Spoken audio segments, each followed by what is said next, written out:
In this episode, Scaling Smarter welcomes Brett Swarts to the program. Brett is an expert on how to recapture capital gains and use that for new investment so that you're not just paying out tons of taxes. And we're going to talk with Brett about how he's using AI and workflow automation to scale his business as well, and maybe give a few of you entrepreneurs who are looking to exit a way of recapturing that revenue as well. Welcome to the show, Brett. David, I'm grateful to be here. Thank you for having me. Yeah. So tell us a little bit about your journey to get to Yeah. where you are now.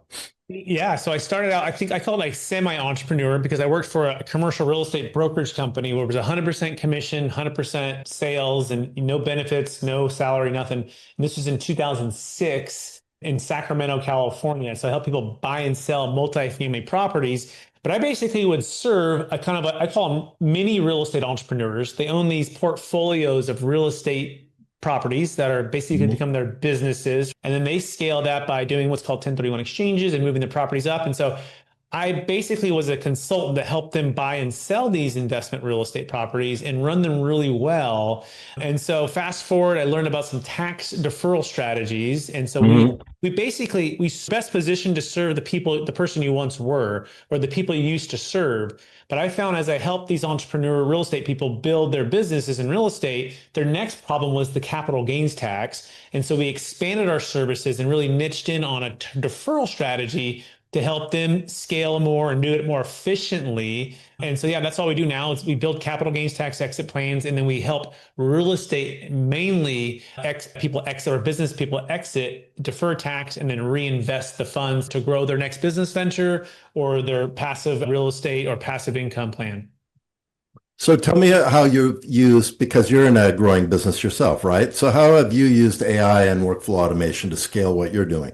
Yeah, I think literally one small apple at a time, one small bite of the apple at a time. It's the first most obvious one I use is dictation. I think that's AI automation 1.0, where you're just speaking Mm. into the like a ChatGPT or a Gemini, and you're just saying, "Hey, here's what I want you to do quickly and efficiently so I don't have to type manually." So it's one input, one output. And Mhm. so that is probably and also what's beautiful about that, David, is in between meetings, I'm sometimes 5, 6, 7, 8 meetings a day, and they're back to back. I can quickly 2 and 3 minutes just basically download all of the notes in my brain into chat as an example, to draft an email or for notes for follow up for the conversation.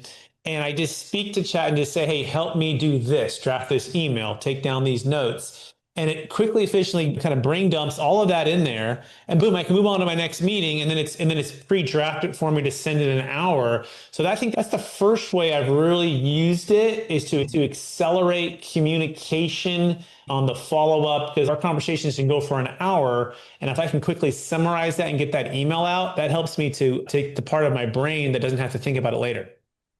Yeah. What are the challenges that you've run into implementing that? And that was your 1.0 version. So what about 1.1 and 1.2? Yeah, and the next part of the version is using AI through bots, right? And so within ChatGPT in particular, we're creating individual bots for individual tasks that are repeatable, that we can train the bot to do that one task.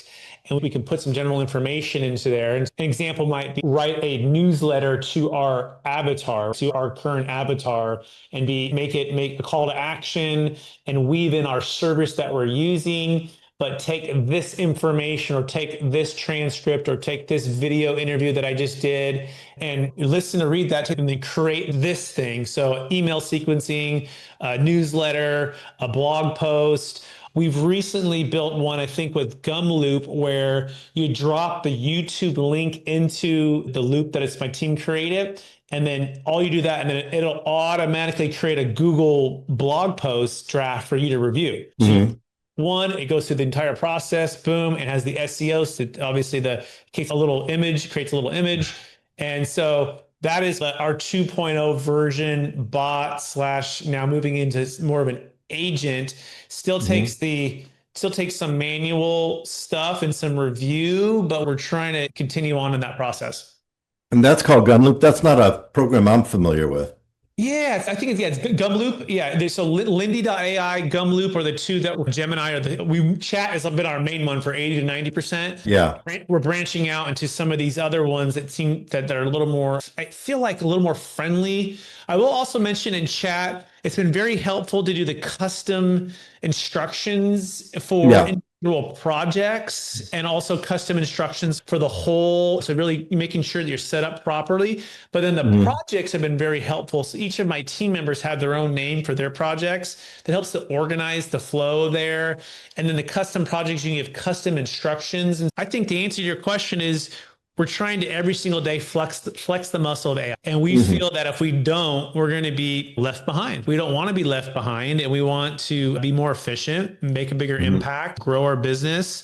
And AI is really our big next tool and strategy to master. Yeah, I try to tell everybody that if you're not adopting AI, then you are already behind because AI changes the game in so many ways. And if Yes. you're not changing your game, other people are changing their game and making you obsolete. And there's a lot of companies, especially medium-sized companies, that are solidly in their channel that just are not doing this. And the risk that they are facing and the speed at which that risk will, with those chickens will come to roost is impossible to overstate. Could agree more.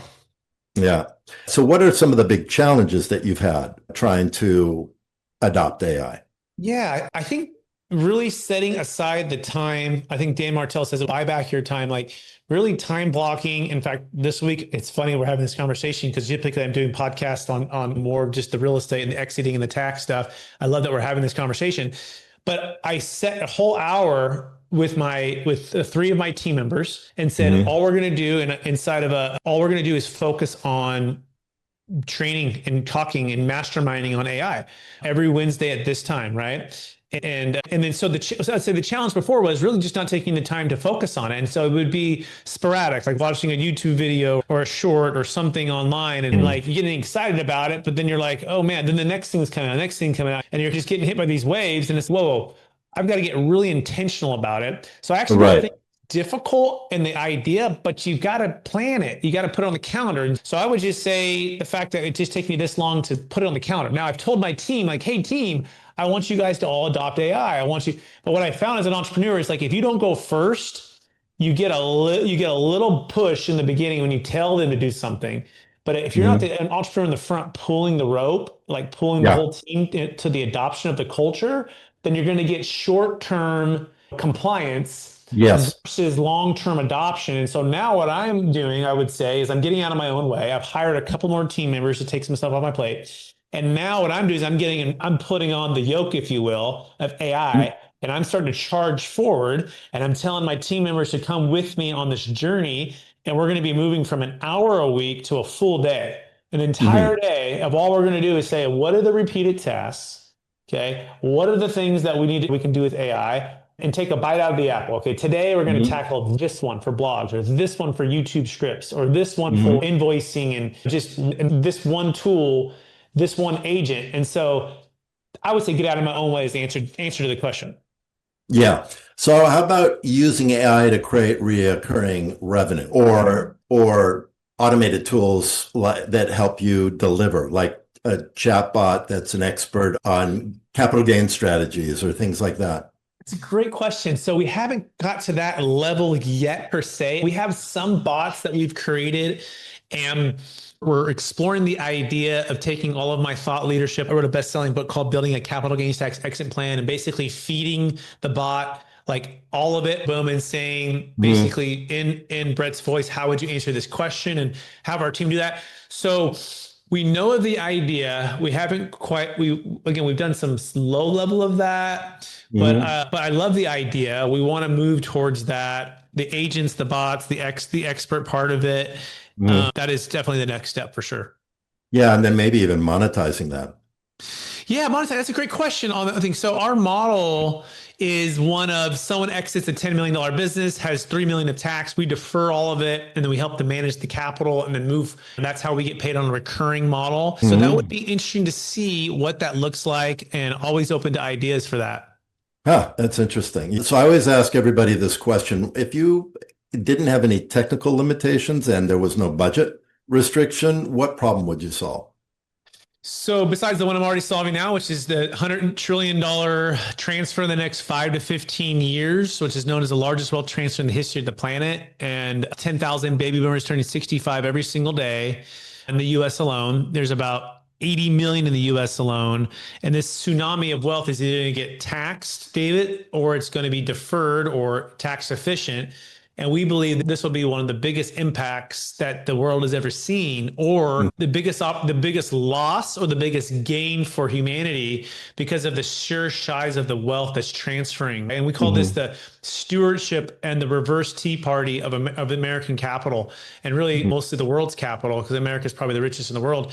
And so this is what we're fighting. And so if I had a magic wand or a magic AI, we would be able to go and we would be able to educate the top business advisors, CPAs, financial advisors on not only the urgency of this, but also Mhm. on the skills and strategies to help their clients exit. And we'd be a big part of that. So maybe that's the answer to the AI bot, right? Or it serves that business community in a real tangible way.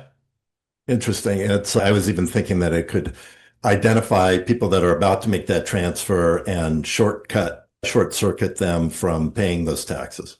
Yeah, that's a great point too. To like target or figure out a way to be in front of those people that are founders or Bitcoin billionaires or millionaires or crypto Mm. folks. Yeah, we've done it with Bitcoin, done it with crypto, done it with business exits, real estate. So I think that's a good point. Yeah.